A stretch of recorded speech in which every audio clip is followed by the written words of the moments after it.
Yeah, I was here, bro. This Panther's fire. Yeah, there's like so much history at this spot now. The panther was originally black, and the baby dolls were basically born here. It's just like a group of users, and it's kind of a brand now. It's like the Decentraland baby dolls. So it's like Tangpoco, Canessa, Fermion, this. They would come here a lot to party. Now they're big. Now Tangpoco is actually the official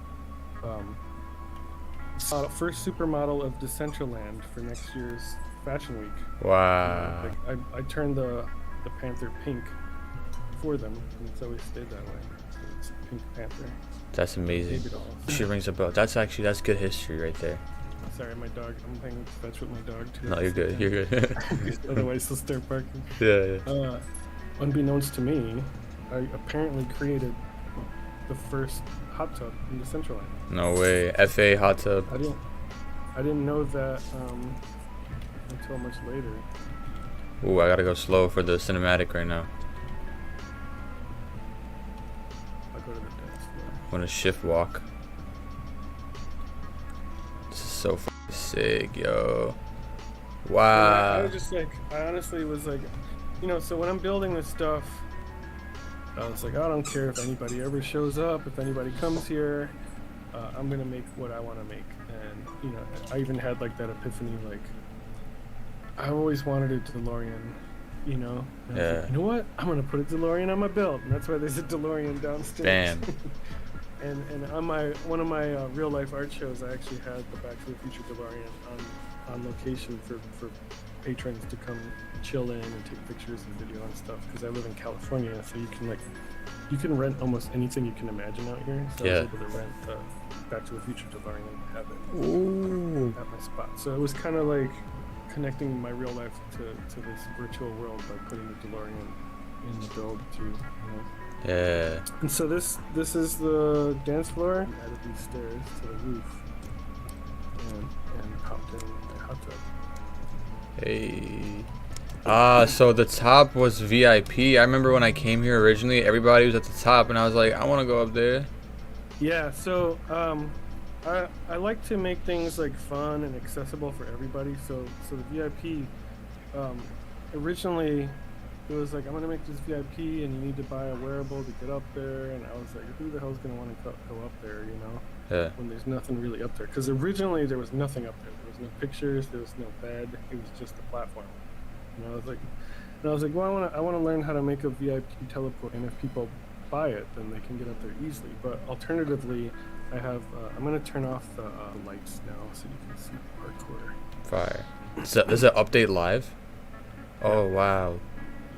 So originally, before the VIP, I always just had this parkour, and this parkour, these little pink discs over here, would go up to a Pope dispenser. And I say Pope because that's how I like to say it. Yeah, I've been between POAP and Pope. Like, I don't clean my body with SOAP. And I don't collect POAPs, I collect Pope. Whoa. I recommend first person for this one. Hell yeah. Yeah, that's for sure. This is my spa, and like you probably have your music off, but there's like soothing sounds, and basically you see these 3 platforms floating around. If you hop on one, it'll carry you around to the top, and you don't even have to do anything. You just chill and relax. It kind of made me feel like middle level floors are not that important. It's either top or bottom, and this is not true in every case, of course, but there's ways to create things so that they're more utilized. Yeah. So in this case, all right, there's going to be just a bottom and a top. That's it. and so that's, it just forces you to slow down, Right. We need that. I thought that was valuable. And then imagine going through this in VR. Yo. How cool that would be, That's a fact. It's doable now, like they're... Is that just in beta? Yeah, it's kind of in beta, and you have to kind of mess around with things to get it working right. I'll show you the shortcut. I have a little secret if you're impatient like me. Yeah, I want to go to the side. The back corner behind the clone, there's a hidden the hidden collider, so you can just hop all the way to the top. Wow, that's legendary. That is attention to detail. When the clone looks up to you, looks up at you. It's pretty. But all right, so that's Casa Rustan and the Tranquility Spa, and then we have. I'll show you. Let me show you. On this, you know how to change realms, right? Yeah, just like. I gave them away for free to people who came to explore, and you just show up and claim it. But the whole point of it really is it showcases my body paint. That's a real body painting that you see in the video. That was 3D scanned, and then I brought the 3D. Came from nowhere. A dream, bro. Yeah. And it's so like it's like duality too. It's like the dove and the skull. Yeah. The theme of the competition was positive, negative. And so I went with like war and peace is my concept. Amazing. I know locally, and I wanted to create a scene that kind of resembled a place near where I live. It's kind of like a top secret surf spot. And so I created the cove. And so it's just like this sort of beachfront paradise, and I wanted it to feel like a bonfire, and you sit and someone plays guitar, like acoustic guitar, and sings. You just chill, This is chill as hell. This is nice. So I decided to try to create also the first surfable wave in the Central Land. Is that the legend himself? I surf in real life, and so I know how a wave is supposed to work in order to surf it, so I did my best to try to figure that out, to create a wave that's surfable. I made it kind of fun. Different. I hid an X, like a treasure X, somewhere on the map, and X marks the spot. You find the X, and it takes you. Wait a minute. Takes me where? Oh, I wasn't even able. Oh, I see it. Hey, yo, that's hard. Nah, steampunk shark is crazy. Yeah, exactly. Wow. So Kanessa, who let me borrow the land, she's all about steampunk, and we had this dialogue about like a steampunk world kind of in the sky. It's like me trying to think outside the box a little bit,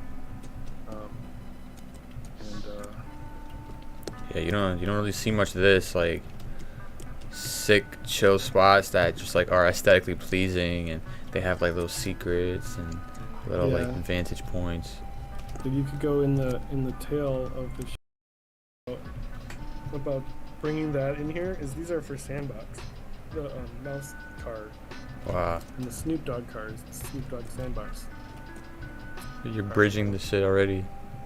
And it's like, I actually don't own the Snoop Dogg car. I stole it. We got him, boys. But like a year ago, there was a lot of talk about Decentraland versus Sandbox and stuff, and I was like, man, I could just steal Snoop Dogg's car and bring it into Decentraland, but they can't take this VEC and put that in Sandbox. Exactly. Because they're Voxter, Yeah. And exactly. I think it's important to note that like you can do anything you can imagine with certain limitations in Decentraland.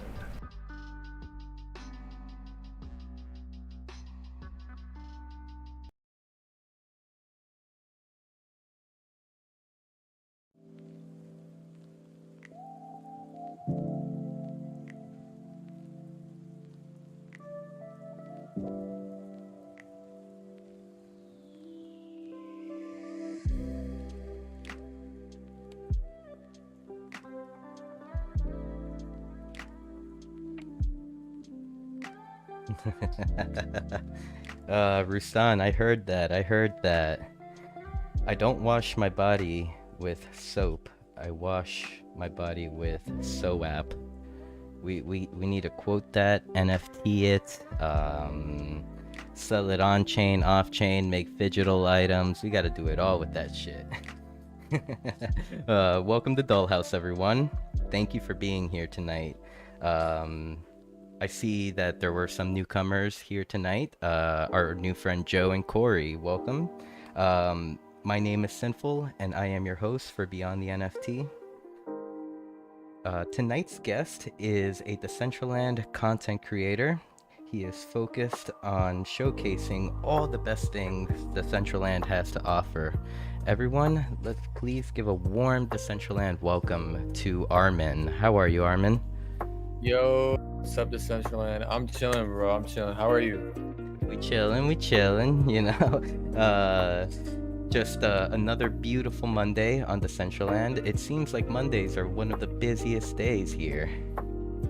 Oh yeah. I mean, dude, I haven't been on in such a long time, and like seeing a bunch of these people like all pulled up, like, because I'm honestly like not as active as I should be, and like maybe a year ago I was much more active, but this is just amazing, bro. Like, shout out everybody tuning in right now.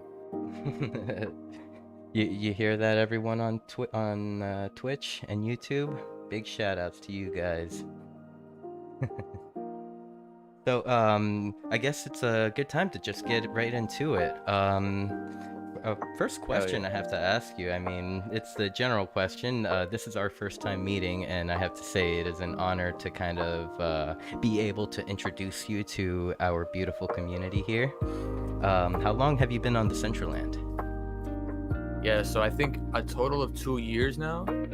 And the first year I was much more like active because I was like just looking at like finding out different things, meeting different people. And the next year I ended up finding a fire position that I wasn't able to have more time on the computer anymore. But in total, yeah, 2 years now. 2 years. So like from how would you say Decentraland has changed? Any like things off the top that like make you kind of like kind of say like, holy crap, this wasn't there last time I was here? Oh yeah, the sky was one thing. And also like when you boot up in Decentraland, like the little load-in animation is sick. And everything else is just more crispier. And I'm on the new PC now, so like I can run everything on ultra now, and it was such a crazy difference from like running things on low with like no weather system and like no anything. I mean, everything else with like related to the community though was like the same strong community, and everybody was just building. Exactly. And how did you find out about Decentraland? Honestly, it's crazy how it happened because it was somebody that I knew in real life, and he posted about like Mana Coin. And I think it was also next to that article, I read something about Boston purchasing a lot of land. And then I was like, what is this? Like, I'm hearing real estate, like digital real estate, and it sounds sick, like a digital world. Like, I'm a fan. So I ended up finding out what Mana Coin was, and then it led me to Decentraland itself. Then I load in, and it's like, wow, like, it just started like happening naturally. Like, I started meeting new people. I met Michi, who's a legend, and Hodl HQ. Shout out Hodl HQ, because that was one of the first people that I met, and I'm in Hodl HQ. I'm one of the OGs, so shout out Hodl HQ.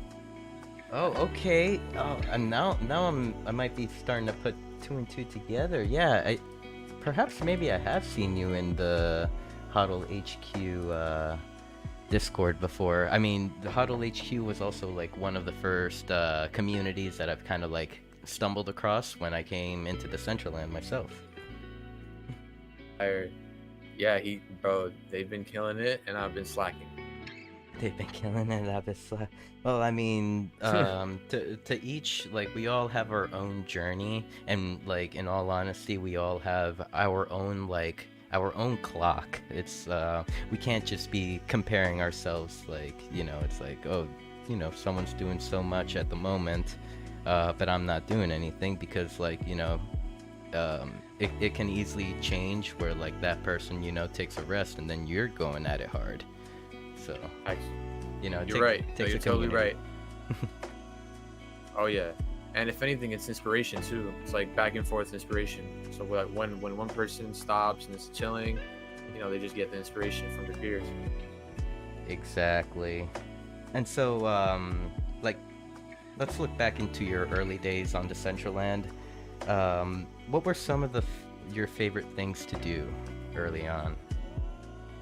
So it was definitely Wondermine, because I'm sure like every other person that like loads in Decentraland, they'll still look at like the first like most populated plot, right? And like, you know, now it might be different, but like when I logged in, it was like Wondermine. So I started grinding out on Wondermine, and then everybody, like, I'm always seeing like newbies comment also like, yo, this is so boring. I hate Decentraland. And then I'm like, that pushed me to be like, okay, so what the hell is actually happening outside of Wondermine? So then I branched out, and then I realized there's a whole lot happening outside of Wondermine, right? I started visiting. I met Alan Howick, and he had like a gallery, like a cool, like he was showing out his like NFTs. I met him. I think I met him from Wondermine, and then I teleported to his land, and it was like he had a bunch of his NFTs displayed, and then one of the NFTs was Hitori Kai, and I was like, yo, that looks fire. So I tapped in with Hitori Kai. Like I started like watching his like wearable tutorials. This is actually before he started doing that, I'm pretty sure. Like he was just dropping fire wearables back to back, and I was like, yo, I'm getting these boots. So I got the boots, and then that's what I was doing. I was just meeting people and then just branching out, like finding different things about like different OGs, right? And I was in huddle, so it was much more easier. Like I got all the alpha. Like they were like, yo, this is happening, blah blah blah. And then Michi started going crazy up. So then I started finding out about people from Michi, and then yeah, dude, it's like a tree. Like it just kept branching out. Just kept branching, getting bigger, stronger. Right. So what kind of inspired you to kind of start creating content about the Decentraland? Yeah. So I saw a lot of people like starting to go crazy with the content. Like Peanut Butter was like one of the first few, and then he got picked up by the Decentraland. Like that was sick. I was watching Kevin. I was watching. I met Nobik. I think that's his name. Tobik? Is it Nobik? Nobik, right? No, maybe there was a Novik actually. Yeah, maybe, now that I think no. about it. I know there's Oh a my God. Tobik currently. Tobik. I'm sorry. You met I'm sorry. Tobik. No, like I didn't meet him, but like we saw him in the Decentraland, me and my friend, and he was trying to interview us, and I was the only one taking it serious. My friend was like trolling him, but I was actually like answering him, and then I saw him making videos, and I was like, those are cool ass videos. So then what I wanted to do is I wanted to like take a different approach, so like we can all like take different approach. Like every single content creator does their own thing. So I figured my niche was gonna be like, you know, something like a company or a brand like secures some plot. I'm gonna review it, and then I'm gonna title it, yo, Samsung, for example, Amazon India, Hershey's, right, and like Heineken, and all these companies, they started making these like immersive, like cool, like experiences. So I was like, yo, I gotta show my friends this. Like I gotta show people out there that like it's not just ape NFTs, you know, it's not just like it is a much more different developed world within this whole Web3 like space, like conglomerate, you know. Yep, totally. I totally understand. I totally agree with you on that last point. I feel like as if possibly, okay, as a Web3 community, I feel like with the PFP JPEG projects, the culture went in the wrong direction that it should have gone, because like originally, like at least my original belief was that NFTs was for empowering creators and artists that, you know, that want to make something for themselves and build it themselves. But then it, like, kind of the culture got hijacked by the PFP projects, and then everyone started like flooding in to you know, all these projects, lost a lot of money, and now NFTs suck. But I kind of feel like we need to like, it's up to us, the survivors here in the bear run, to kind of set the standard of what it should be like. Oh yeah, most definitely. Yeah, because like, you know, apes just became like the number one thing to talk about as soon as you hear NFT as an outsider, because that was like the most populated idea. You know, this is not a populated idea, Decentraland, the community within it. So if we just like put pressure on it during the bear market, like you said, like, you know, this is like the perfect time to see how like chill we are with the fact that this is something that will.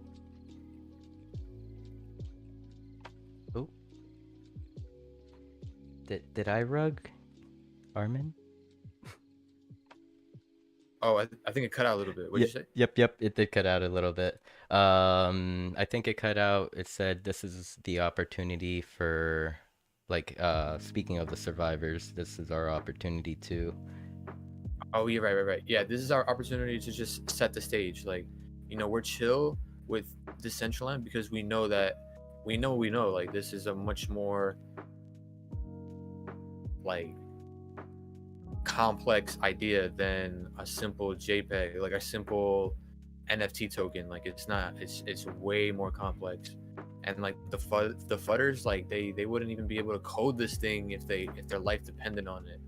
All the fudders out there that are like, this looks like PS2 graphics. Like, bro, what are you talking about? First of all, no, it doesn't. Like, it's upgrading, it's steady upgrading. And two, like, bro, there's so many things built on top of Decentraland. These guys don't even know the half of it. Like, the general population doesn't even know the half of it. Exactly. I like that final point you just mentioned. It's I mean, the Decentraland is the first of its kind of a virtual world being built on blockchain technology. And like, yes, we are in PS1 stage at the moment, but the Web3 NFT space, NFT technology moves real quick, and before we know it, we'll be like GTAing here in Decentraland. Yep. It'll just evolve. GTA 6, like, there's rumors of it being like Web3 based. Ooh, what do you That's think just, about that? Like the a Web3 based GTA 6. it's literally like, they've been had a metaverse. Now they're just gonna flesh it out. Like, whenever like I had people ask me about the metaverse, I would like start off by saying like it's not a new concept. Like, we've had games that kind of shadow what a metaverse is. But now, like, if you add in like the aspect of like a native currency and then like a whole market where artists can like sell their own like swag and clothing, and then like, or you could like make a game. Like, you can go into a different plot and then make a game. Like, yo, Grand Theft Auto is just one game, but Decentraland hosts many games. Exactly. Many games built by community members, by the people that are on the platform, not even like the people that are, building the foundations of the platform, but it's like Right. another layer above. Facts. So, perhaps this could be a good transition into kind of let's talk about the Web3 NYC gallery. Mhm. Yeah. What can you tell Yeah. us about it? So Web3 NYC Gallery was going to be the first permanent Web3 store, but now we're thinking of like relocating because, like, this was like a startup, and then now we're scaling. So the first thing that happened was there was a satellite store that opened up on Fifth Ave in New York City, right next to Bryant Park, right next to Times Square. It was like the perfect spot. And the main purpose was to literally just onboard people like off the street. They'd come in here, they hear about NFTs. Like, for the longest, NFT was the buzzword. So people would see that from the window and come in and be like, yo, what's going on? So me and a couple other people were like the associates. So we would be on the floor, we would be like regular gallerists, but on top of that, we would just explain everything that's going on. Like, if somebody comes in, they're like, what is an NFT? We'll break it down in the easiest way. Because at that point, we're already supposed to be like professionals in the definition of an NFT. So we would just break it down. Then these people get it, and then they start, and then after that we branch out into like how artists can use NFTs, how like royalties help the artist now. It's not just like a 1-2. It's like it's 1-2-3-4-5-6-7-8. Like, these guys, artists can get royalties now off of the work that they sold, instead of like the biggest example that I would give to these people is like, an artist can sell to a gallery, and then the gallery can just keep on flipping their work, and then they wouldn't get any royalties. But if the artist like drop the NFT, then it's like bought by the gallery, and then other people start watching, buying it. Like, you're getting those royalties as the artist, as the original maker of that piece of work. So I just started breaking. We broke these down for these people that come in the store, and then we also had like a whole other utility with the store where we had like a bunch of frames on the wall, and they're like token frame, NFT frame, like company, and we're gonna choose a different company now. But like, token frame is like one of the OGs, So that's why they were used. But like basically the whole concept is you can own like a frame in the physical store, and then you would be able to physically display your NFT. So you can own that spot, and then like a billboard, you can put up an advertisement, make it into, or it can be like your actual NFT that you bought or you're creating and you're selling. So like after a while, I started like making like friends with like these actual collectors. Like I met this guy, like he's, oh my god, he's sick. Like he's trying to basically build the next Medici, but in the NFT space. Like he wants to build the next art family in NFTs. So he bought 3 frames, and he was like, he had a bunch of NFT artists that he knows. Um, damn, I'm like, I have a brain fart on their names. Oh my god, I'm fake. But yeah, I'm like basically like the whole store served as like a hub for people who knew about the space and for people who were trying to find out about the space. And it was like the go-to. This was before the Solana store even launched in New York City too. So, with your experience, like let's say during the bull run, or even on the way down from the bull run, what has been like one of the craziest customer misconceptions that you've heard? Like, what has been Yeah. some of the craziest shit that you've heard a customer say, and you're like, no, that's not true. Dude, I had this one guy come in, and he was like a super hater on NFTs. He's like, all this is trash. All this is trash. And then I asked him like why. What's like, and then he's like, oh, it's like, oh, like you're just making photographs into whatever. Like he was coming off of like the basic approach of like, oh, these are just photographs. And then I'm like, I start asking him like, okay, so what's your background? Like what before that, I'm like, okay, so yeah, you probably have a general idea on NFTs based off of like apes and like other things that you've been seeing on the internet. But then I showed him photography NFTs because he had a camera, so he had like a sick ass camera. Mm-hmm. And then I tried to connect with him, like, yo, look at these photography NFTs. What do you think about these? Oh, trash. He didn't even look at it. He just heard photography NFT, trash. And then I asked him what his background was. He's a stock. He sells stock photos, and he told me that he's been in the business for years. And then I bring up the whole thing about like how NFTs now give the photographer the ability to get like collect royalties off of their work. Mm-hmm. And he was like, oh, I don't want to hear it. I had that whole thing too. I was getting cents. I was getting pennies. And I'm like, bro, you just proved my point. Like you're coming from like a old Web 2 background where we're not getting what you deserve. And then now you're over here projecting that trauma on like something that's supposed to eliminate that, right? And that's where he was so close-minded, and he was just like going crazy. He was calling everything trash. Yep, that happens. That will happen. Yeah, I mean, I totally have been in that conversation, even recently with a very close friend of mine. Like he was like, you know, the word NFT came, and he's like, oh, no one will buy that. And I'm like, I mean, some people will buy NFTs. They you know, there's some value to them. The technology is like, you know, game changing. And he says, well, it's not very game changing when I can just screenshot your picture and then use it. And then I'm like, then I said, how about NFTs that represent assets such as virtual land? You can't screenshot that. And you know, the conversation kind of drifted after that. Yeah, you won that argument. Yeah.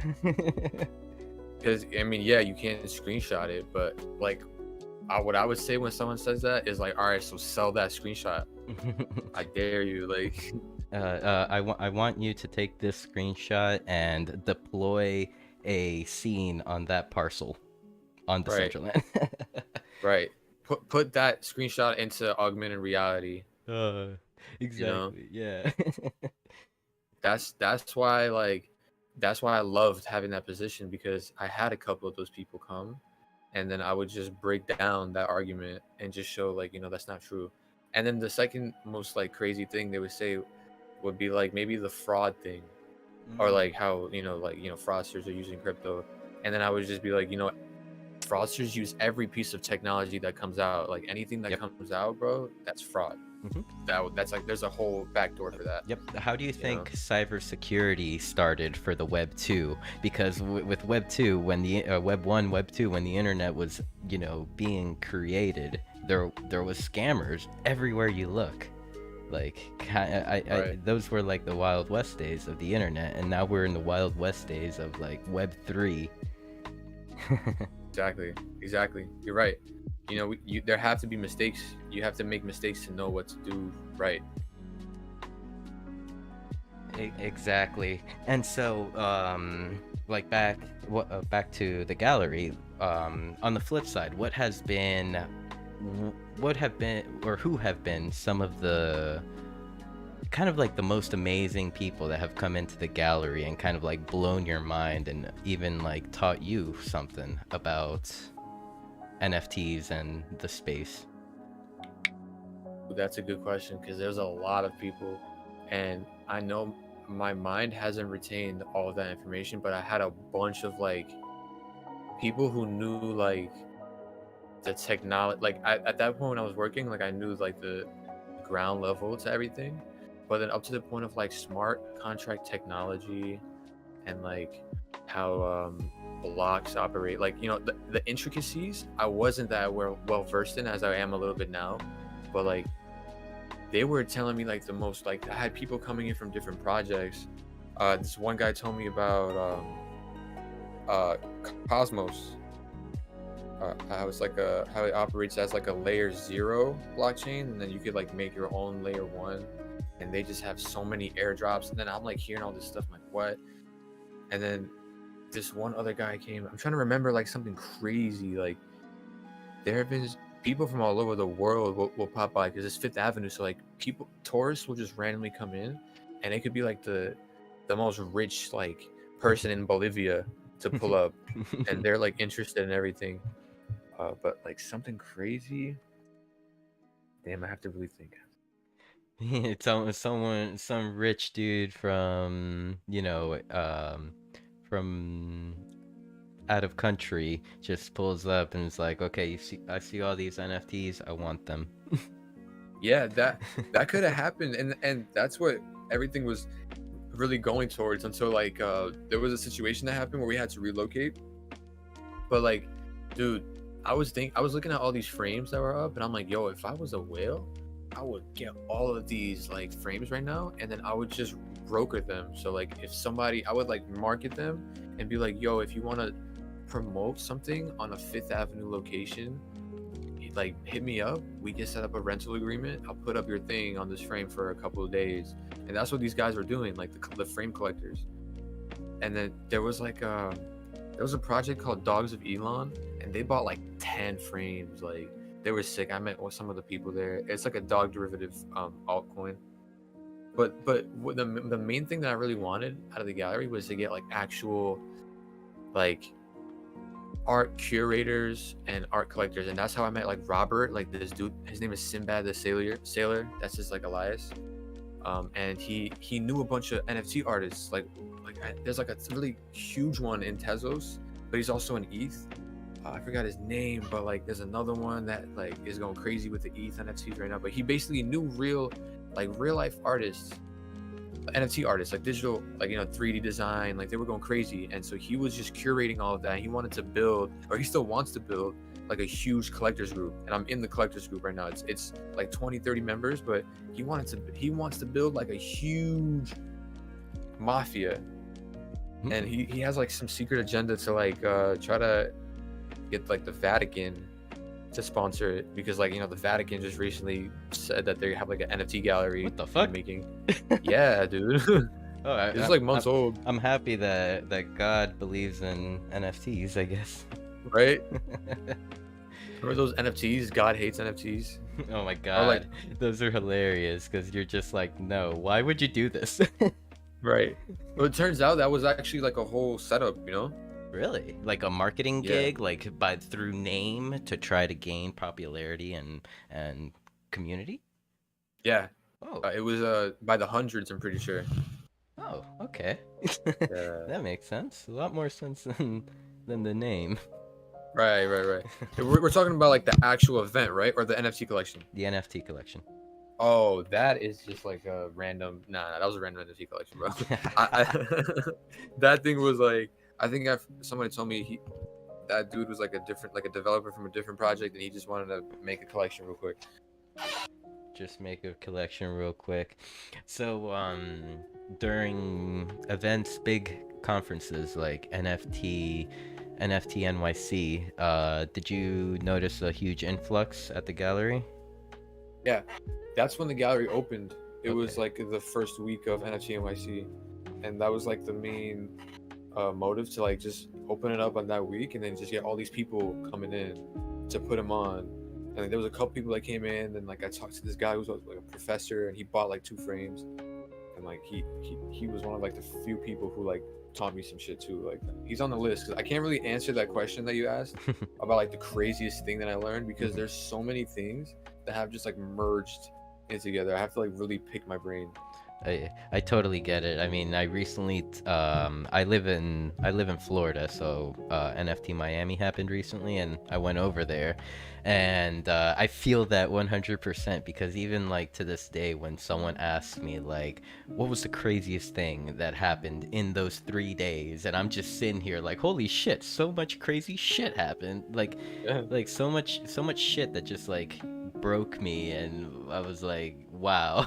I mean, like, I got to meet the CEO of Decentraland on that trip. Wow. I shook his hand, and I shook his hand, and I didn't even know who he was until later on when I'm like, hey, let me add you on Twitter, bro, and he's like, yeah, bruh, and then like I'm like, who are you? He's like, I'm Agus, and I'm like, what? Uh, that must have been crazy. I'm like, what, Agus, the CEO of Decentraland? He's like, yeah, that's me. Wow. Oh man. Yeah, yeah. That that's that's crazy. Like after the fact, like like you were like created this like chill relationship with him like while you were there, and then like after the fact you find out who he is. It's crazy. Yep, exactly. It was, yeah, Dang. it's one of those moments that just set me back a little bit. I've just like made me sit down and reflect. Right. Uh, And he was chill. yeah, super chill. No shit. They'll probably hate me for saying this, but like I feel like the entire team, we could all vibe on around the campfire smoking a joint. Hell yeah. Like That's Web3. that's Web3. You know. Yeah.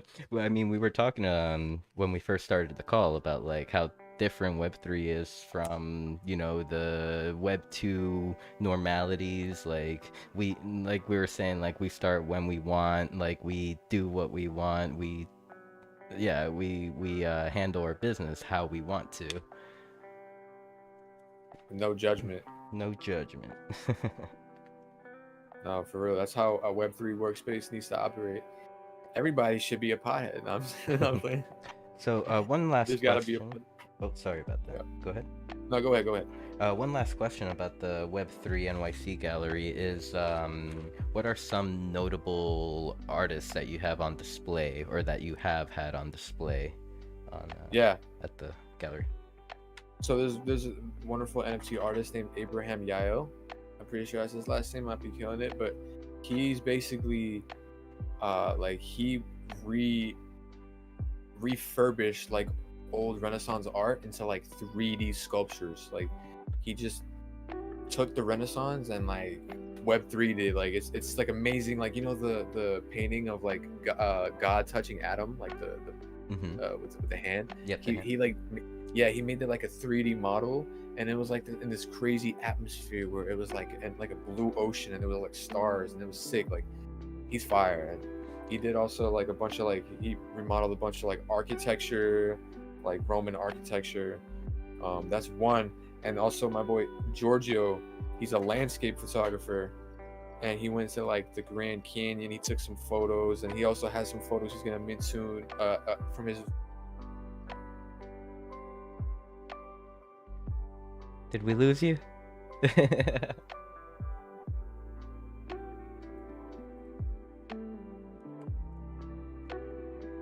Oh no. I think we lost Armin here for a couple seconds. Or did I lose everyone? That's the scary part. Well, we'll have him pop back in and be like, "Whoa, we're rug." Oh, there, Armin. Yo, what the hell happened? I just went to like a surge, bro. They don't want me to be talking about this. They don't want you to be spreading the good word of Web3. For real. What the hell? What's going I think on the last here? thing I said was Giorgio, right? Yes. Okay, yeah, that's the legend. He's a landscape photographer. He's sick. And he's gonna drop some shit from like his Mount Everest trip. I'm loading back in right now. I don't know what just happened. I think this central land is like I'm not on the client. That might be like eating at my internet. I don't know how that works, but Yeah, well, I mean, like it seems like client works like amazing, but then the only flaw to it, and it's like the most important thing of the Central Land, is that the video streaming cuts out on it. So like you can't right there just kills just about every event for you. yeah. Once that's seamless, like We're going client, baby. yeah. We'll even be telling all the new users coming in, be like, bro, download that client, bro. Stop, get off For that, real. get off that internet browser. Yeah, and most people will probably like be like, oh, there's probably a client for this, because like I had a friend who hopped in and he was like, yo, is there a client for this? And it was like way before they had one. So some people know what the hell they're talking about, and then once they find out there's a client, boom, like That's it. it's much more smooth. Game over. Hell yeah. I'm loading in. Okay, yeah, you had mentioned landscape artists, and all these are kind of like NFTs that are kind of on display through like an LED screen on the wall. Yeah. So it's an NFT frame, and basically how it works is like I'm pretty sure they just the company that we used, I'm pretty sure they licensed. They got like Samsung screens, but they just like coded it to be like a token gated display. So like if you have the dedicated token for that like specific frame ID, then you have access to it, something like that. That's just what like is really being like pushed out right now as an NFT frame. Like you have to have a specific NFT for it, or you have to have like the frame ID, and then you connect it on their website, and then it's a whole thing. Oh, what? Like, do you sell them at the Web3 gallery, or like that like kind of a third party service, or kind of? It was a third party company, yeah. Okay, cool. Yeah. And then there was Metastool. Might look into one. I have this NFT, my first NFT ever bought. Actually, it's called 99 Cent Salvation by the Knox, and Wow. yeah, I love that shit. I better throw it on an NFT frame. Hell yeah, that's rare. Yeah, I would recommend Metasil. Metasil, got it. Yeah. Metasil with a C or S? S. Okay. Damn, what's going on, my Central Land? Jeez, they don't want me to pull back up right now. They don't want you spreading good word. At least we're on Twitch right now, and they can't stop you. Facts. If there's an assassination, it's live. It's live. First meta assassination. Yo, sort of online activity. Oh, fuck me. It's like this again. Oh. No, bro. What? It glitched out? No. We're good. Oh, okay. Dude, you heard about the VR headset that will like one of the Oculus guys like developed like a headset that could blow up, like trigger an explosion. Really? No, I have not heard about that. What? Yes, wild. I don't know why he did it. I think he did it for fun, but apparently that's real. Apparently that's real. Oh man. Yeah. The internet just sometimes has so many gems that you kind of wonder. Right. So here, let's segue over to Gunk Dump. I hear you are CEO of Gunk Dump. What can you tell us about it? Yeah, so this was like a streetwear label that I developed when I was like 15, and I was like just keep pressing things. But then obviously, once you like get passionate about something, you start understanding like the different levels to it. So I started understanding like the levels, like the business side, and then like screen printing, silk screening, getting more quality. So like I started building this streetwear label. It was just regular clothing, and then when I started tapping into the Central Land, because it was the Decentraland that really like jump shot, like it slingshotted me into the rest of Web3. So Oh, when I but found before out, we continue, do you have a yeah, website for Gunk Dump that I can pull up and kind of scroll through while we continue? it's temporarily closed Okay. because I'm on like a hiatus right now because I'm trying to develop like this next level to it. So right now I just like shut down the website. The website is up, but it'll be like it's like a Shopify like default locked thing where you have to like put in a password or whatever. Gotcha. But there's an Sorry to cut Instagram you though. off. No, Oh, you're there's good. an You're good. No Instagram? worries. Here, I'll pull up Yeah, the yeah. Instagram then. It has some Cool. of the designs on it and stuff. Yeah, yeah. So it has all the designs that I ended up like. One of the designs, the most recent ones, was actually I bought a design from one of my friends who's actually the Trance CEO. So it's Trance is a streetwear label, and I want to bring that into the Decentraland too. So with Gunkdom, what happened was like I started doing the streetwear, but then I tapped into the Decentraland and the NFT wearables, and this was before they locked they updated the mid price, but like at the time it was like the same price. It was like $500. I'm pretty sure it was like 500 mana at the time was like $500 for me when I hopped in. So I got it. So first I oh yeah. Sorry, I'm all over the place right now. So the streetwear label happened, right? So then I was like, yo, I want to make a Gunk Dump NFT wearable. So before that happened, I didn't have like the money. I was like still collecting the money for the wearable claim, I mean the publishing.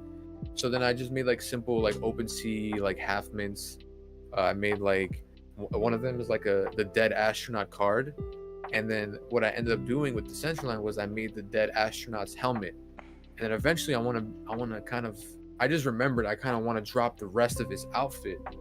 So it's kind of good that I'm talking about it right now because I'm gonna drop his outfit, but I dropped the head, and the head was actually the first ever commissioned wearable that Michi did because I met Michi through Hodl HQ, and then I bought the commission from him, and then he blessed me with the 3D model. So then, boom, I published it, and then now I was like, yo, I have this this sick ass NFT. I'm gonna give it to like a couple of people who bought Gunk Dump, and then I ended up dropping like a dedicated long sleeve that came with an NFT with it. And then if you had that NFT, I'll bless you with the helmet. Oh yeah, shout out Alan Howick. He let me like display the first couple of Gunk Dump NFTs that I made. So now I'm thinking like I actually made the helmet a legendary. Oh, it wasn't an accident. Like Rustan actually put it in my head that it was not an accident. It's a legendary for a reason. Like it's rare, but I'm gonna make another wearable.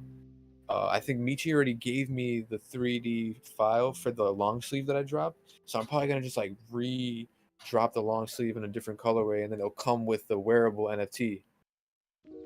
But Sick. yeah, I'm on a tangent, bro. No. Yeah, it's a good one. It's a good one.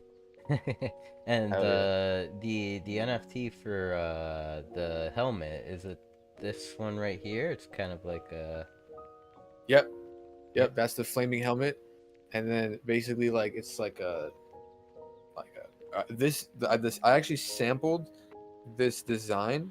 What inspired it was like an old Dormammu comic of like him like walking, and then I just like totally repurposed it, and then that was the inspiration for the dead astronaut, which is like the mascot of Gunk Dump now. So I mean like a plush toy. I put him on some sweatpants. But this is like the first OG Gunk Dump like helmet. And shout out Fermion or Fermion. I was gonna bring this up. We talked about this. That was one of the first people to really purchase a helmet off of me, and it was so random. And mana was low, so like it was probably like this looks cool. Let me buy it. But like and I saw like them rocking it, and I was like hell yeah. Yo, But they only know me as Gunk Dump. They don't know me as Armin. yo, that's funny. That's funny. Fermion's in the Twitch chat right now, and you know how you said that Ferm was the first buyer for the helmet? Yeah. Fermion is saying, I think that was my first or second purchased NFT. Wow. Oh, What the hell, bro? that's crazy. Big shout out to Firm. Like, Back. the Decentraland community has a lot of love for Fermion. They have always been there for us. Hell yeah. Shout out Firm. Shout out everybody. And let's see. I was doing a little bit of scrolling, and I see like some designs and stuff. Some pretty cool designs. I better buy me this one right here with the bong. Oh, I got you. Yeah, I need to redrop those. Those are like, bro. I'm gonna bless like, yo, whoever asks, like, I'm just gonna throw the Gunk Dump NFT to you, except for the ones that like are gated to like the merchandise. I want to do more of those, but like the ones that I just dropped, like I want to bless, like just give like the OGs that, because eventually I feel like this is like the beginning of what I'm trying to build. Like I want to branch out to like do more NFTs on Tezos instead of Polygon, because like Polygon. Oh, we have lost our friend again. He will be right back. He said Polygon. He wants to do NFT, like other NFTs, Oh. you know. Okay, so you Oh, had hello? cut off. You had cut off after you said Polygon. Right.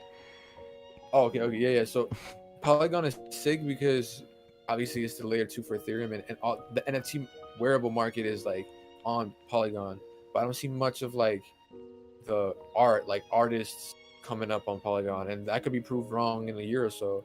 But I want to really switch from like, because I dropped the original NFTs on Polygon, Mhm. the ones that aren't NFT wearables, but I want to drop like NFTs on Tezos now. And then speaking of Tezos, oh, I'm not even gonna bring it up. That's gonna be another topic that Oh yeah. we'll branch into. Yeah. Or should we just branch into? Well, I was just gonna make a comment, that like that actually I've heard Rustan always say that you know, all successful NFT artists are multi-chain, or most successful NFT artists are multi-chain. So keep that one in mind. You may want to make the transition into Tezos.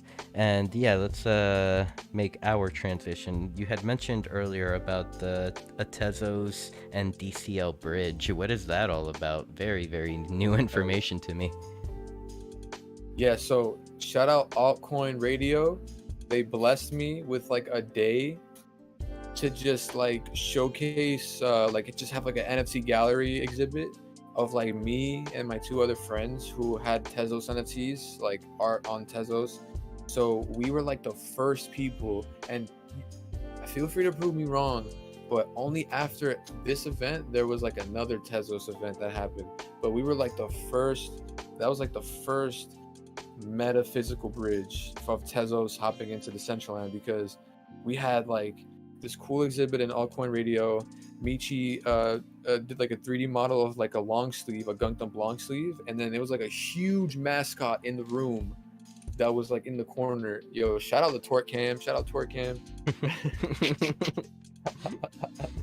But like there was a huge Gunk Dump mascot. Like it was a sick event. Like but we had like Tezos NFTs there, and we also had like a podcast playing on the huge screen, and it was just us, like all of us talking about just random stuff. But that was like something that I was really inspired to do, because you know, like Rustan said, like everything successful, it all comes down to being multi-chain, because we're just gonna like, you know, they can't just be one chain. It's gonna branch into like one singularity. Like you'll just go to a portal, go to this one, jump into the next portal, go to that chain, blah blah blah. Like that's just really, that's like the best way to do it. Yeah, totally. And let's see. I cannot speak on the earliest Tezos and the crossover to the Central Land event, but I do remember it was a pretty special event. I personally had fun at it. Rustan, I think it may have been like 5 months ago to this point, had a kind of like a Tezos Decentraland event where at Casa Rustan he showcased a whole bunch of different Tezo artists, and and at the time I remember I was just like so distraught, because like there were like a lot of amazing artists that were being displayed at Casa Rustan, but I didn't know how to use Tezos, or I didn't have any Tezos. Yeah, Rustan told me he was also on some Tesla. Yo, that's how you know, bro. He is a special person because he knew Tezos, and like I clicked like automatically as soon as he like spoke about it. I was like, yo, That's sick. The fact that he also had like an event, like a Tezos bridge, that's how you know like Tezos is really paving the way for like artists specifically right now. It's like a huge art market on there, but it's no different. Are you still like a little bit like weary about like how to use it? Oh no, probably like 2 weeks ago, I was like messaging Rustan like, "Hey, is this safe? What mask do I download?" So yeah, Rustan made sure to take care of me on that end. Legend, Freaking legend. legend. Hell yeah. Yeah, it's the same thing. It's like MetaMask. There's the Temple wallet for MetaMask. Blah, blah, blah. Like it's sick. I'm a fan of like combining the worlds. You know, like back to what I already said. Like Rustan had it cross chain agnostic. Here, 1 second. I'm typing in chat that Joe is new to Decentraland. So if anyone, well, I'm telling everyone right now, if anyone wants to send Joe any goodies, get his Twitter, get him to drop you his wallet address so you can, deck him out a little bit. Back. Shout out Joe. Very exciting when like you see a new user, because like and this is actually a topic that we kind of covered a little bit in the conversation like before the show, that like when you look at the Decentraland from the beginner's like point of view, you only like see the surface level of it. And then as like you continue to explore and spend more time, you start to actually like dive in deeper and deeper down the rabbit hole and finding the community. And then once you do, you like it's a different world. Exactly, and once you do, it's a different world. It's I'm just like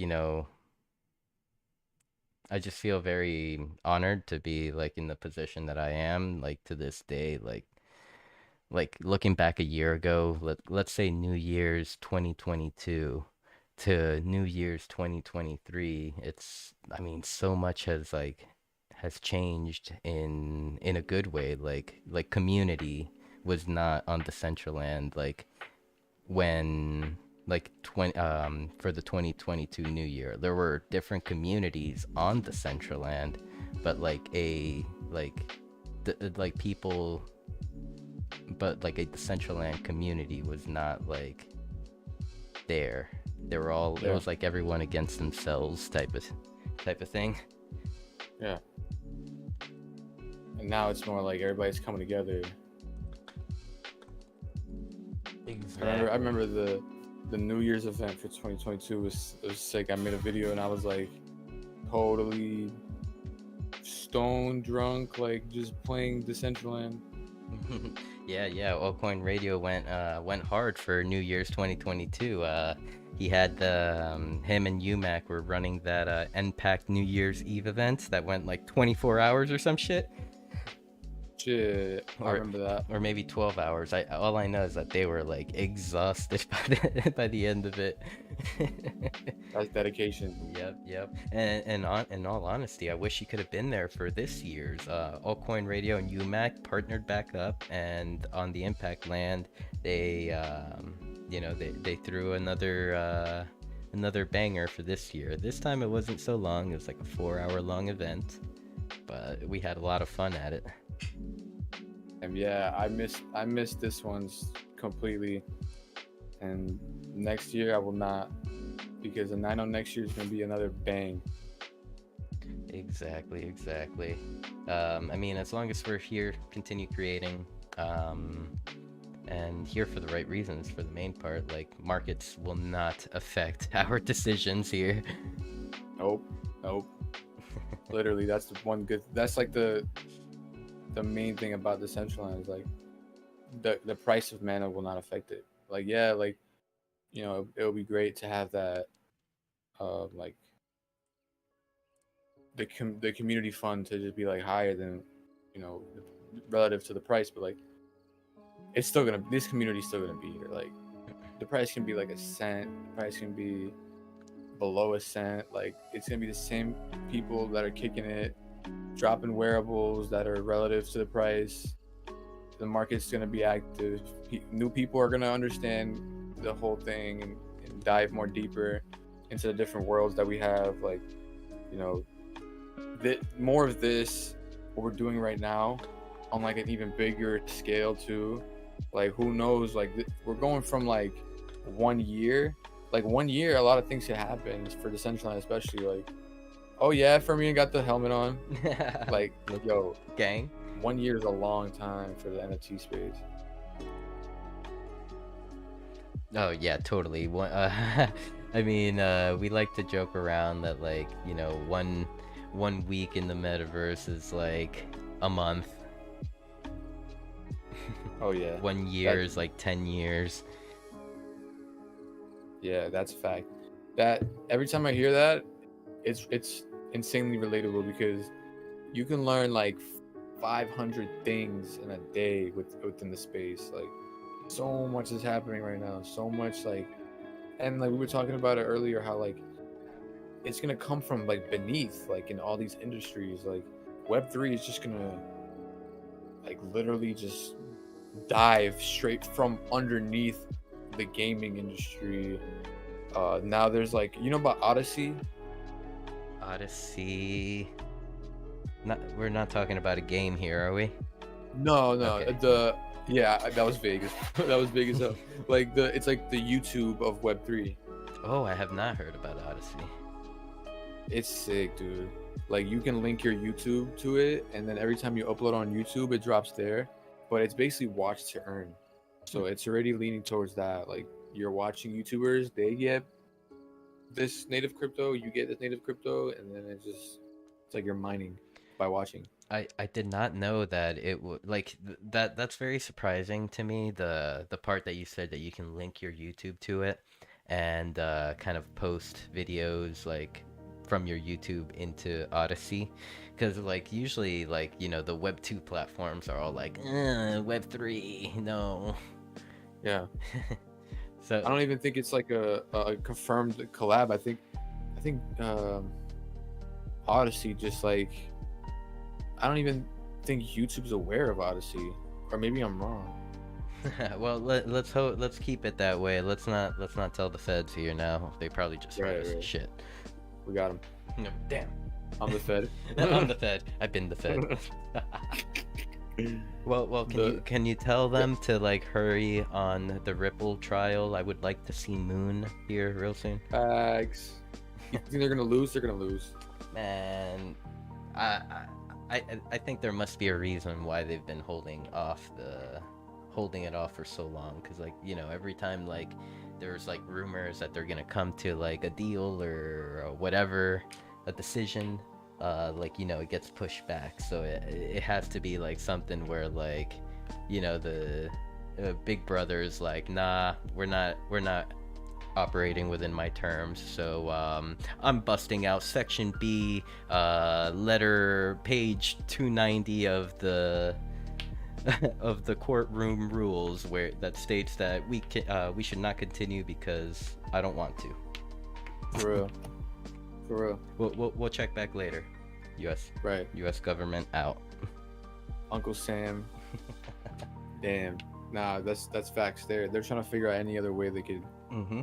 And with their hands. And with the recent events with FTX and all that, you know, I feel like they've got some a foot within the industry now, and now they're like, you know, pushing for control. Oh yeah, they have leverage now, like huge amount of leverage. Its name is sucks, Sam. Oh my god, that's the name of the leverage. Sam Bankman fried. His Bankman was fried, bro. He fried. Now he out now. What the fuck? How'd that happen? Bro, if it were like you or me and we would have like had fraud for like $10, we'd be in jail for like 25 years, dude. For real. That's like grand larceny, bro. Like that's global larceny. For real. There's no excuse as to why this man is out, bro. And where the fuck did he get all that money from? No, you know what? There's an interview by the Coinbase CEO back in 2020 when Sam started like popping into the exchange scene, and the CEO of Coinbase says, "I literally don't know how FTX has the liquidity to do what they do, but they have it." That should Shadow government. that should have been our fucking cue right there. It's like, don't trust FTX. No, for real, and people have seen the red flags. I know the I'm not trying to show Tezos, but like one of the Tezos CEOs was in a chat with the girl that's with Alameda. Mm-hmm. I forgot I forgot her name. She's also in cahoots, right? And then Yep. she was like making a joke like, this is why we shouldn't invest into FTX. And then the Tezos CEO was like, nah, definitely don't do that, like right in front of her face, like don't do that. And it's not even right to become CEO. He's not a CEO, but people have seen this, like, but like they couldn't do nothing about it. They just had to stand back and just watch it unfold. Yeah, unfortunately, that was it. And I think this, the same person you're talking about was like on another interview, kind of like, okay, so like you have to like set your stop losses, and they're like, what is a stop loss? And she's like, I don't know. Bro, nah, I think it was rigged. Like it's crazy. Like the amount of like he was also, I was keeping up with the CoffeeZilla thing. He Sam Bankman ended up alleging that he donated the same amount to both parties. Bullshit. Oh, sorry, did that come out? What happened? Bullshit. Oh yeah. That's definitely not true. Did it sound? Yeah. He was on some shit. He is on a list, and I think he's protected as hell. Oh yeah, you already know it. So here I have a couple more questions for you before we finish up. I believe we've been going for about an hour now, which it's been an amazing conversation so far. Oh yeah, man, most definitely. So as far as Gunk Dump goes, what is the next step for you? Like to push your project forward.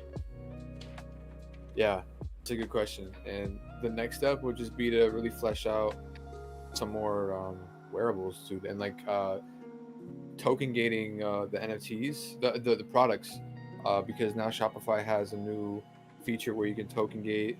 I think it's still in beta, but I think I signed up for it. I think I'm able to do it where I want to basically, I dropped, like the last thing I did with it was I dropped the VIP token to every single current Gunk Dump holder. They got like this VIP ticket, and then I'm on this like year-long hiatus to figure out like, okay, so what's the utility? And I want to offer like discounts, like wearable airdrops. So like if you have the VIP token, you can prove that on Shopify, and then now you automatically have like discounts to this product, or you can get, it's like your daily reward, like here's a wearable, and it's like a wearable with a high mint, so it's like a common, like I can just airdrop it to everybody easily.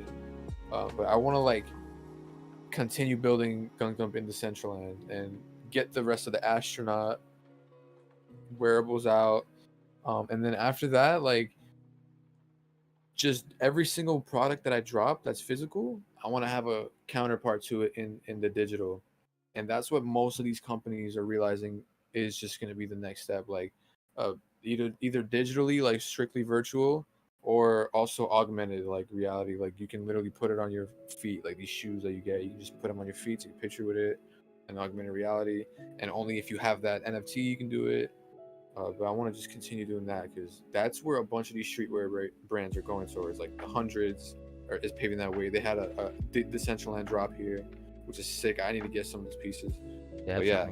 So have you thought about kind of maybe even having a gallery or a little spot on Decentraland for Gunk Dump? Yeah, I think it's time. Like, I really look at the market and like give me a plot, bro, and then hire, or either hire or learn SDK, even though it's like, it's Mhm. it's not It'll it's be not an easy task. it'll be time consuming, but it's Yeah, well worth it from everyone in the industry. Like they say that it's worth it, and it's not that hard. That's what they're telling me. So we'll find out. we'll find out. Nothing um, nothing is hard, realistically. yep, exactly. As long as like you're motivated enough and have the drive to do it. Nice. Um, so so as far as like kind of like for start, let's say for Gunk Dump, maybe within land or something like that. Have you heard of DCL Worlds yet? Yeah, yeah, that is something that Rusan has showed me more of, and I knew about it, but that's something I need to dive into. Yep. And I feel like that would be the perfect like step one to dive into as like from the learning point of view, because like right there you'll have a 2x2 parcel that you can deploy, you can build and deploy as much as you want on, and play around with. And then if you ever feel like you feel like the investment into the main world is the investment you want to take, then you have the knowledge. Yeah, you just reminded me, bro. Thank you. I've been meaning to just make a couple of worlds. Make one, obviously, for Gunk Dump as soon as possible, because that is a great idea, and Decentraland is goaded for that feature. Yep. It's DCL Worlds is kind of cool. I feel like it's spatials, like it's like the slap in the face to spatial, like we can do the same shit. But better. well, well, Spatial is going crazy. I don't know about better, because spatial has like the advantage of like the prettiness to it. Like we're acting within like limits here and cartooniness and all that fun, while over there they're like they have Ready Player Me characters trying to like be like somewhat realistic, looking like sloths. Yeah, yeah, Sorry. that's very true. Sorry, I like to call Ready Player Me characters like sloths, because have you noticed how short their torsos are compared to their Yes, legs? yes, I have, and that's a good point. Oh, look at And they look kind of like, I don't know. It's like it's still cartoonish in a way, and like Ready Player Me still has a lot to go as well. But like I guess they've been killing it. They've been, like I actually met some of the developers at the gallery, and well, I think the two main founders or some shit. I met them, and Spatial is cool too. Like just for like a easy entry level thing, but like linking your domain name to a world is crazy. Mm-hmm. Yep. Like the and this is referring to the Decentraland name, correct? Yeah, Yeah, it's just crazy how you could take your name and, link it to your parcel of land in the main world and type it on your search bar, and you'll be there. Or even like the application of the NFT worlds, I believe that is like a separate link, but definitely it's kind of like the same. It's a domain, or I believe a node is what they're calling it. I'm not tech savvy enough to know all the lingo. right. Yeah, I need to dive into it, man. And the fact that these things don't expire, bro, like already a step ahead of ENS. Yep. Already ahead of ENS. Spatial's yearly membership, because like if you're buying right now, you're buying an ENS, or you're buying the name for like $30, compared to Spatial's like $30 a year subscription. Like after a year, you got your money's worth and shit. I'm about to get another name, bro. Like, Bro, I have like 29. You're making me get another jeez. name. Yo, I need to see yours, bro. Dude, let's- Yo, after this, definitely give me your wallet address, bro. I need to see. Yeah, I got you. I'll send it right now, actually. Hell yeah. Damn. What's like your most memorable ones that you can like think of right now? Like my favorite names? Yeah. Definitely a sin is like, actually a pretty goated name. It's a 3-letter name, and managed to snag it off the second market. I paid more than I wanted to for it, but whatever, it was worth it. Um, Sinful was my first Decentraland name minted, like, and since it was the first, it was I minted it back in the bull run, so like, you know, mana was like $3 plus, so $100 or 100 mana in those prices, and then I had to pay like another $200 in gas. Oh my. Oh man, oh man. So It'll be worth it though. Exactly. I mean, I figured one day I could sell the name Sinful to like some porn industry for like, I don't know, 1,000,000 ETH or two. Yeah. Or like, yeah, it could be them. It could be like another company. You know, there's gonna be a crap ton of companies that will start grabbing things up.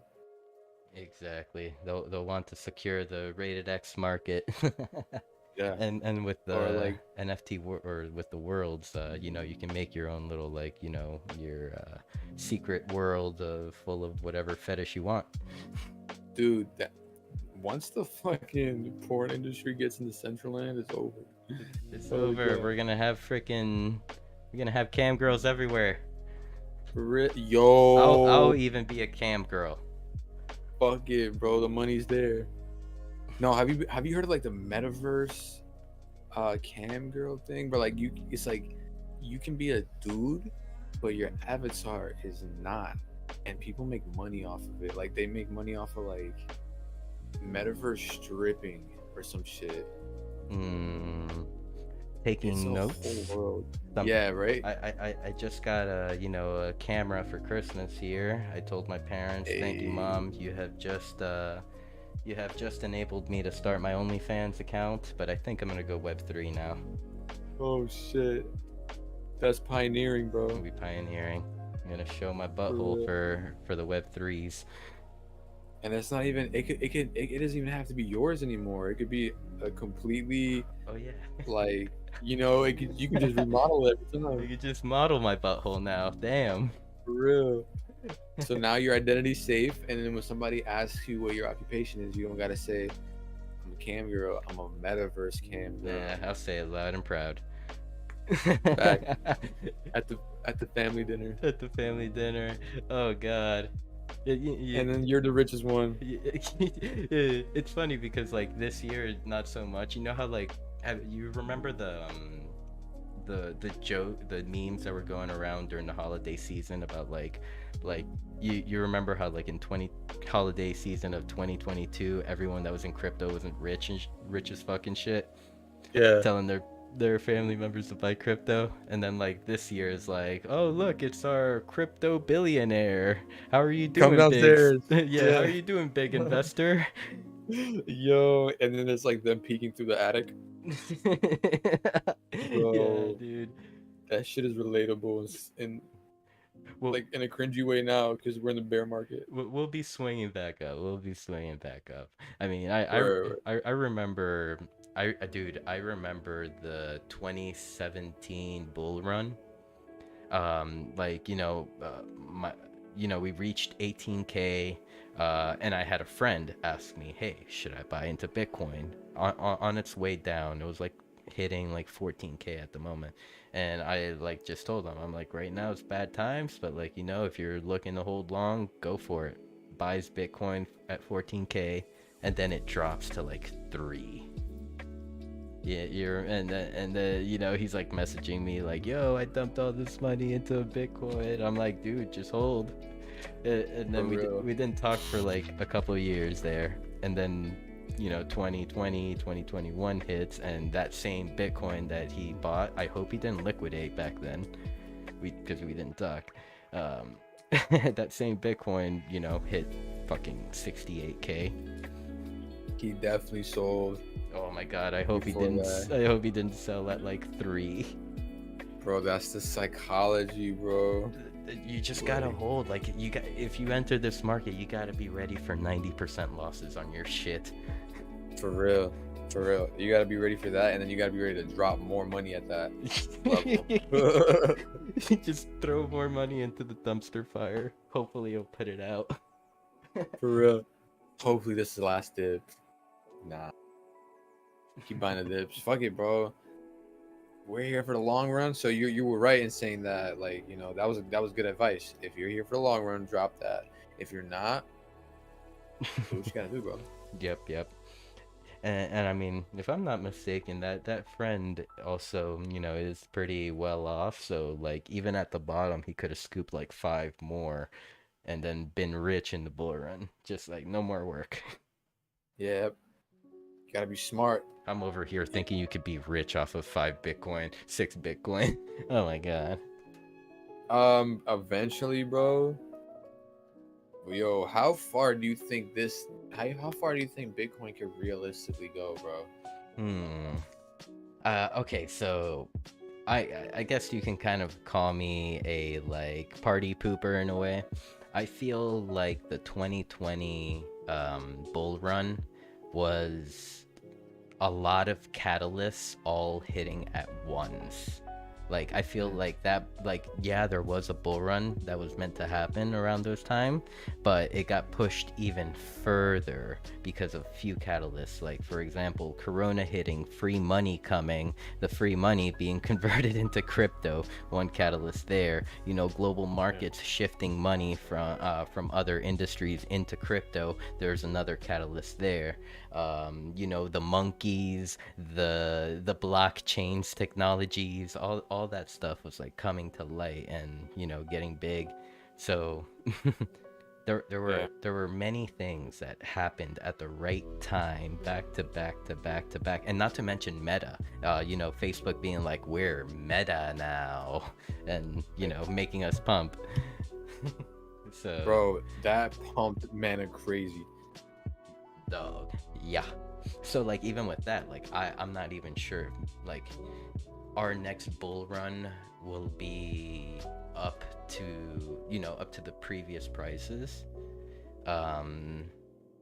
It could like, or it could even go further, because like, you know, everyone says, oh, next bull run 100K, next bull run 100K. I'm like, I want to see it, but like, you know, Yeah. I'm just trying to be realistic. Maybe like we might even touch 50K again and stabilize there.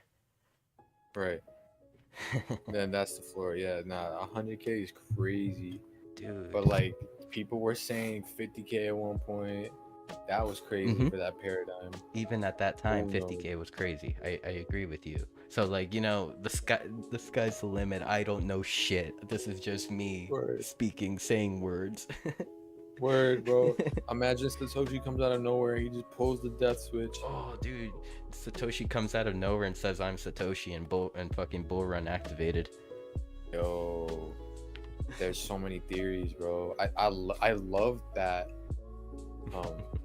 like phenomena that like he is just this random, not even he, it, like, you know, just Satoshi. For all we know, it could be an AI or some shit hiding in the deep in the internet. Yo, for real though. For real. Like, I mean, there's been talks about a singularity back in like 2010 already. Oh, fuck me. Like, bro. Yo, AI technology is getting crazy, dude.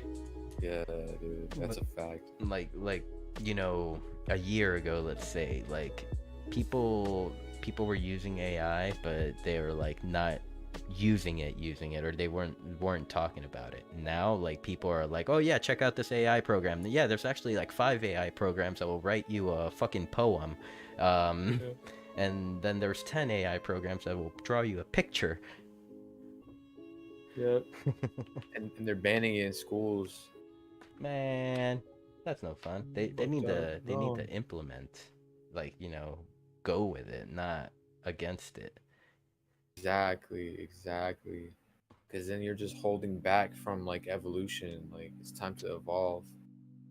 But that's crazy, bro. I've seen a lot of news articles talking about how like kids have gotten hundreds from like AI written essays and stuff, and like, bro, we should be like, because AI, like, if we get like like eventually we're just gonna like, we need to be making the right choices, and the AI will know what right choices we need to make, so we can just calculate the right choices, and then everything is just, life is just AI. Life becomes it, you know? Totally. You know, it's like it's a very gray area because like okay, you know the movie Terminator? Like a Skynet, how like, you know, that that was an AI that was meant to like be like a cybersecurity AI, and so I guess like within the plot, they had like the humans had told Skynet to kind of delete itself, and you know Skynet, knowing that its grand task was to, you know, to protect, like, you know, to be a cybersecurity um, program and protect it, and it ended up like designating the humans as its target because you know the AI Dude. only knew that it was good, you know. Dude, I need to watch Terminator because you're gonna hate me. I'm a film geek. I've never watched Terminator, bro. Bruh, get on that. Hasta la vista. Yo, I might have to watch that tonight, bro. Throw it on, throw it on. And to tell you the Okay. truth, I haven't watched any of the newer ones after like Terminator 3, I believe. So yeah, I'm right there with you. I might have to throw some Terminator stuff on myself. Those are probably not even. Isn't it like only 1 and 2 like the best ones? 1, 2. I mean, I know that 3 was played a lot as well. Okay. So, but But like you can't go wrong with the first two. no, you can't. Same with Matrix. Yeah. Bro, Matrix should have just been like that first movie. I still think we're in a simulation. I think humanity got abducted in 2020. Shit. And we're all in these tubes right now, just, you know, living a simulation. How else do you think all the crazy shit is happening in real life? No, for real. I mean, on like a greater scale, we like that theory that you just said, it could be that exact thing, but like even grander for us to even imagine, like, because like our minds are like 4 dimensional and we're in 3D dimensional bodies. Like we're playing an AI simulation right now, like a natural one. and then and then the funnier part is, on the Central Land, we're in a simulation within a simulation. Yo, bro, what if that's how it starts, bro? And then we're gonna just go into a deeper simulation from within the metaverse into like another world deeper in there. It just starts at the Centraland and then it evolves to life. Oh boy, I hope. And then nah, this is getting deep. This is getting deep, real scary. We might be scaring some people here. Bro. No, this also ties into like what I recently learned was that like one of the smartest people alive right now who like shared like a Nobel Peace Prize with Stephen Hawking. He subscribes to the theory that the Big Bang is just the end of the previous universe, and then now it's like the Great Reset from like all this energy, and then it just it implodes in on itself. There's like dead silence, and then from that dead silence, another explosion, and it's just like rinse and repeat of universes. So who the fuck knows, bro? Who the fuck knows? Yeah. How I mean, how they're saying how like the deeper you go into the universe, the newer shit is, or wait, is it like that? No, the deeper you go, the older shit is. Yeah. Like what?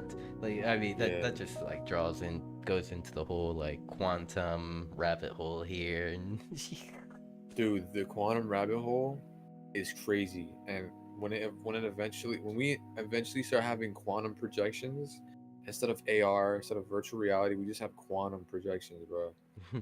That's fucking quantum crazy. teleportation. I've heard some Yo. funky shit with that. They're like, yeah, as soon as we have quantum computers, you know, we'll be able to start quantum teleportation from.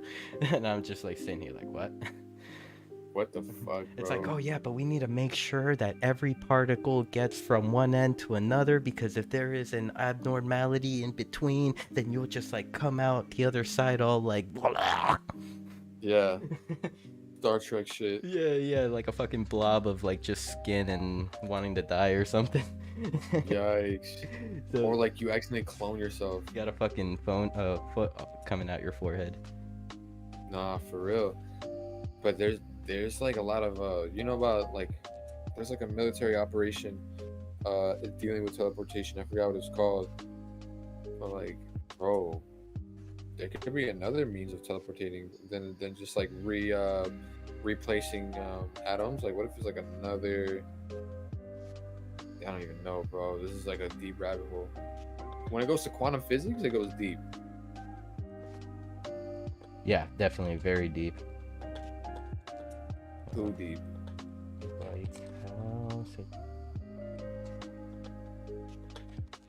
Sorry, just typing out a message here.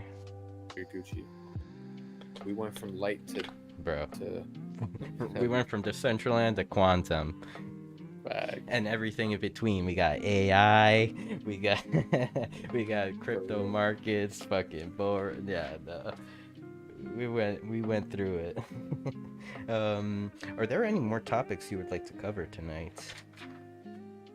I think we like covered it beautifully. I want to end on a beautiful note, and I want to say that maybe, I want to thank you. or maybe any questions you may have for me as well. Oh yeah. What do you see? Where do you see this going in a year? This whole like community that we have right now, and like what you've built. Like, what's like the future? Man, so the future for me is something that, you know, whenever I think about it, I don't worry. Like okay, I'm very deep into Decentraland right now, and you know, we have this beautiful community here on Decentraland right now. But like, you know, at any moment Decentraland could fail. There could be something that comes out better than Decentraland. So, you know, it's not, I kind of, my theory is like, it's not about the platform, but it's about the people that you're with, the community you build. And you know, I feel like here on Decentraland, like our current home world, we have established the foundation. All of us here, all 38 of us, dude. Oh yeah. All 38 of us are the foundation, and now from here we can, like, if anything were to happen, we can expand onto different places and, you know, grow from there. Oh yeah. Like, you know, Web3 is just about the people, and the people will bring more people, and so on and so forth. It'll build upon itself. Mm-hmm. I mean, look at crypto back in 2018, and look at crypto now. Like the amount of people that use it. Oh yeah, dude. The amount of people that have And it. then compared to the beginnings of the internet, I know that's like a, what is it called? It's like a shit. I'm like my headspace just went like, did like a 180. Fuck. It's like everybody's always talking, like shilling, like, yo, look at the internet, how related it is, like, you know, the amount of users that we have now during the early times of the internet, like, that is a fact. Like, right now we're in like the baby boom. Yep. We're the initial influx of people are just getting in here, and I mean, to tell you the truth, not till like 2020 was there kind of a, you know, an actual use for crypto. Like, you know, Decentraland being the first to come out, I feel like that was like the first time I actually like said like, wow, there's actually like a utility to this mana token that keeps pumping. Like they're like this, like it's here, we can finally like use it. Yep. It's not just a picture. Not just a picture, not just a coin on the internets. It's, you know, you can buy wearables with it. You can buy land, you can buy a name. It gives you voting power in the Decentraland DAO. Like, there's just so much to this token, like utility wise, that like you know, I feel like if more people knew about like the full like capabilities of mana, like you know, they would learn a few things. Oh yeah, and then the other coins too, right? That are in the game. Like, you can earn Iman. You can earn like, that one game, the RPG game, Knights of Antrim. You've been fucking around with Knights of Antrim? Bro, I was telling Rustan, I was there when it was like a tree farmer alpha game, bro. What it is now is crazy. I haven't logged on in a minute. Yo, what the fuck, bro? That shit is crazy. For real? Like That shit is building. did you ever, excuse me, did you ever jump in when it was named Dice Masters? Yep. When it was like a rock, like you collect rocks, wood, and sheep. It was RuneScape. Chicken. Yeah, literally, RuneScape are gonna take over the world. Yep. How about are you a RuneScape fan? Do you like RuneScape? That was a little bit before me, and I wish I was in RuneScape, bro. I mean, never too late to get into it, because you know, as far as I'm always seeing people, like millions of people still playing it, including like my roommate. My roommate still plays RuneScape after like 15 years. Tap in then, because I totally forgot it's still going. So there's another game called Exodus. That is also like a RuneScape-y like kind of game. Yeah, I did peep that one as well. I think I joined in when it was like early. I think it's probably developed now, right? It's a bit more developed now. There's you know, they put in fishing, mining, a bunch of stuff. Like I remember like the first time I jumped in, I couldn't even get my my axe to cut wood, and it was just broken for the longest time. But then, you know, last time I was there, which was maybe like a few weeks ago, everything was working fine. Got my axe, it was smooth. For some reason it hit me with the degenerate grindy vibe, you know, like the like, I just harvested this much piece of wood, oh, leveled up, how exciting, and just keep going. Right. I don't know, that excitement, the dopamine rush. Yeah, internet crack. Right. It was. That's what Wondermine is also. Exactly, internet crack. So that was my experience with Exodus recently. Good experience. I need that. I need some good internet crack, bro. I need all that, like the level up animation that you get, and then like you're getting closer to the goal. The tycoon aspect of it, like, bro. Yeah. Sign me up. Yep. How about poker? Do you like poker? Dude, you know what's crazy? I've always wanted to tap into ice poker, but like I don't even know how to play regular poker, bro. So I'm lacking in real life as well. I mean, if you ever want to give ice poker a try, like a demo, I could probably get you a demo period from someone delegating one to you, so you can like, give it a go. Hell yeah, I need to learn some poker. Best way to learn, get the, you know, the phone app, the poker app, WSOP, I think it's called, World Series of Poker. Yeah. Get that? WSOP, it's like an app for your phone. It's like very well-known app for poker. Yeah, I'm downloading this. Yeah, they I'm not to flex, but I mean, I have like 400 million chips in there. No flex, everyone. So I'm guessing you're a poker legend. A poker legend in my head. But you know, everyone on stream has watched me fucking rage and lose my chips at some point. Content though. Yeah, like, you know, just like some bullshit dude goes all in with like 2-7. I go all in with like with a decent hand, Jack Queen or Ace King or whatever, and then they hit like their 2 on the river, and I'm just like, fuck. I don't even know. Like The river. I need to like See, the river would be the last card that is Okay. drawn on the table, the 5th card. Oh really? Wow, that's an interesting name to give it. Yeah, they call that the river. The turn is the 4th card, and then the flop would be like the first 3 that they show after like initial betting is over. Huh. I feel like poker also teaches you like life lessons. It'll teach you that everyone's a fucking liar. Right.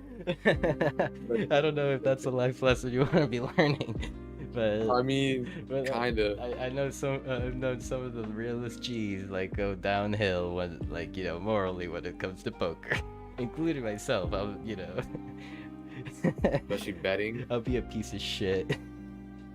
When it comes to money, especially, I can't imagine. Oh fuck me. Fuck it, bro. Like, that's what life's about. Lying. Rusan says, nah, he's right. Poker is life. You win some, you lose some. Take risks. Okay, thanks. Facts. That's my guy. Nah, bro. Honestly, I also need to learn how to play chess. I don't know how to play chess, bro.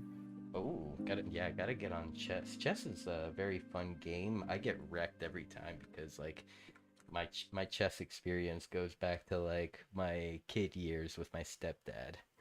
Wow. Well, that's also life right there. Memories. Yep. Strategy, war. Word. Rusan is saying, how dope is it that the Gunk Dump helmet is mewing? You see him wearing the Gunk Dump helmet with the mew. Hell yeah. That's legendary as fuck. Oh my god, I just saw the cam. Oh, Billy is also saying that there is a chess game in the Central Land now, so maybe something you could like kind of explore, maybe one day make a video about, because I do think it's like a little theme park around it. Hell yeah, I'm definitely, dude. This is like a good paradigm shift, like this conversation, because it's hitting a lot of points that I need to address in my life. Chess, man, I need to play chess. Chess is also one of those like life learning games. Yep.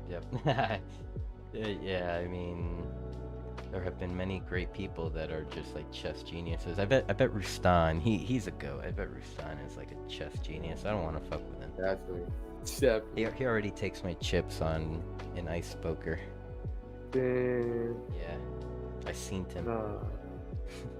If he's good at poker, he's good at chess. If he's good at poker and chess, he's good at life. Facts.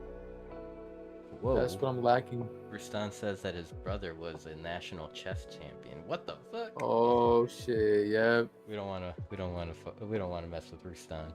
You I'm can play good, him. bro. You can play him first. I have to learn how to play chess first, and then I'm gonna play him. He can teach you. Yeah. That's the best way to learn. To be honest. So, any more questions for me tonight? I think we're straight. We're all I'm good? a little bit like I'm like perfectly drawn out. I love every second of this, dude. And I'm glad that we had this conversation. I'm glad that I met you. And I'm hoping to have way more. Because this is like the beginning in my eyes. This is the beginning of like something like a whole new level in my like Decentraland experience. And just Totally. Yeah, I mean, there's definitely something special about the Central Land. Like, even to the point where, there are some community members that like, including myself, like the Central Land changed our lives. Like the Central Land changed our lives in a way where like previously in life we did not ever find ourselves in like this world doing what we do, but here we are. And you know, some of those individuals like are like now big and like, you know, have sustainable companies within Web3. And so, Yeah. you know, the central land, not just the central land, but Web3 in general, the sky's the limit. We create our opportunities here. We're next in line to build those huge companies with what we know, and like the companies will be amazing to like to the people, the actual supporters, because we're like, you know, we're here in like this early time period of Decentraland. We see what's going on, we see what's right, we see what we like, so then we'll learn eventually 10 years from now, 20 years from now, if there is another Decentraland or if it's still Decentraland, we'll be the pioneers and just like building the community on and on and on and on. And I mean, in the whole Web 2 aspect of things, like corporations, they haven't even created our positions yet, or they're in the middle of creating our positions. Like, you know, slowly but surely, like, you keep hearing the position of chief metaverse officer popping in and out. So like, you know, this is like the beginning, and then as we move in, I see a future where like all NFT projects and corporations will have like a metaverse sector with a metaverse chief officer and, you know, their metaverse board members.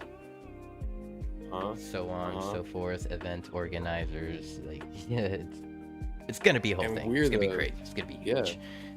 And we have the opportunity to be those like metaverse creative directors, because we have this early experience, and we could be like the next top 500 companies, you know, creative director that they call for. It's like, better look out, Meta will be calling us shortly. For real. Yo, Meta, oh my god, they have nothing against the Decentraland, bro. Nah, it's a little weird. Like, I mean, they do create experiences, but I don't know, it's like vanilla. I don't know. Where it at though? Where it at though? For real. Shout out Meta. Kidding. Shout out Meta. Oh, Mr. Zucky, please put out some more Meta news so we can pump. For real, yo, pump up Mana, bro. I dare you. Nah, but that was crazy. That pump was insane, dude. Rustan, Meta don't pack no cucumbers. Okay, he is totally right. You see on the screen, you see the red pants on Rustan, the male representation of it. Look in the crotch area. Look what surprises he had. Oh, he told That's you? legendary. Yeah. Probably during that video in the interview, he's like, "Oh yeah, by the way, the pants I'm wearing, it's got a big dick." I forgot to include that, bro. But yeah, that's fucking legendary. Fucking. So any final thoughts before we close out? Final thoughts. I appreciate everybody. I appreciate you. We're building something massive. Like, this is gonna be in textbooks. Like, the few people that have been building this, and then we're just gonna like pioneer it for the next wave of people to come in here. And then we're WGMI. That's it. That's all I gotta say. WGMI, we all gonna make it. Wag me. Speaking of Wag me, will you join us on Wednesday evening at 9 o'clock Eastern? Wednesday. We usually host or Think Poco and the Baby Dolls will host Wag Me Wednesdays, and this week's theme is yummy. So get your yummy wearables out. I mean, if that's like a lizard, you know, lizards are yummy in some parts of the world. They're like mini alligator bites, you know. Yep, I'm with that.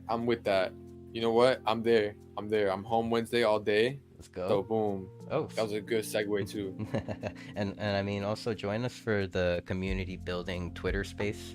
Kanessa, you know, the pink-haired avatar that's shaking her booty currently. Her and I host these Wednesday Twitter Spaces at noon Eastern. They're, dedicated to community building. It's a open forum for community members to come up, speak, ask their questions, voice their thoughts, introduce themselves, like if you're new. So, would be awesome to have you there. Hell yeah, I'm there.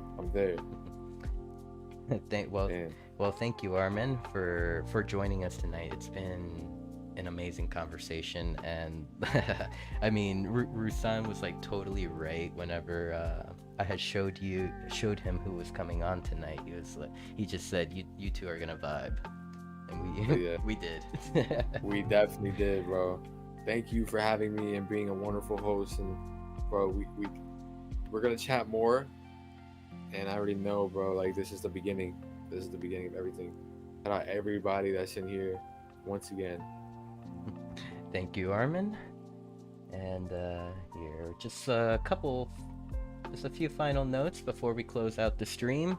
I want to thank all my sponsors, Dr. Drip, Songbird Collectives, Foxboards, Meta One Designs, and of course, the lovely Baby Dolls. Thank you for all you do in the space. Thank you for always being so supportive for my channel, as well as like even the content that I make. I really I have lots of love for you, for my sponsors, and I have lots of love for everyone on the Central Land, everyone that's on this parcel. Wag me but none of that fake wag me shit.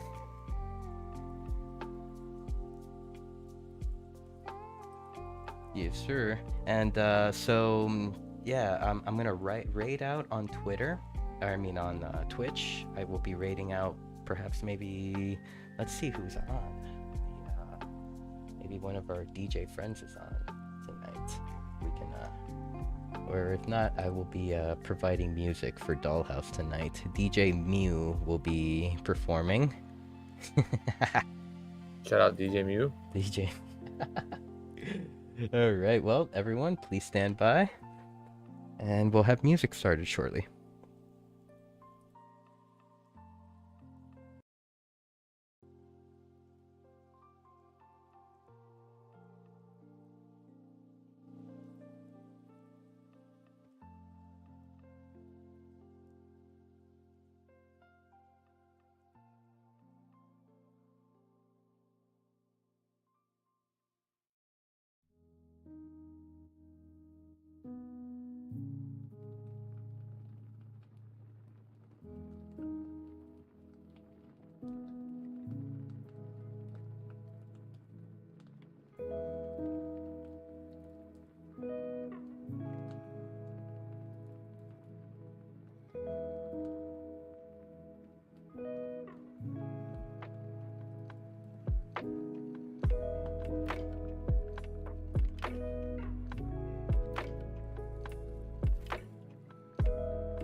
So to all my viewers right now, what are you guys feeling? Like, do you guys want to see a drummer, a singer, or maybe some probably crazy EDM sets?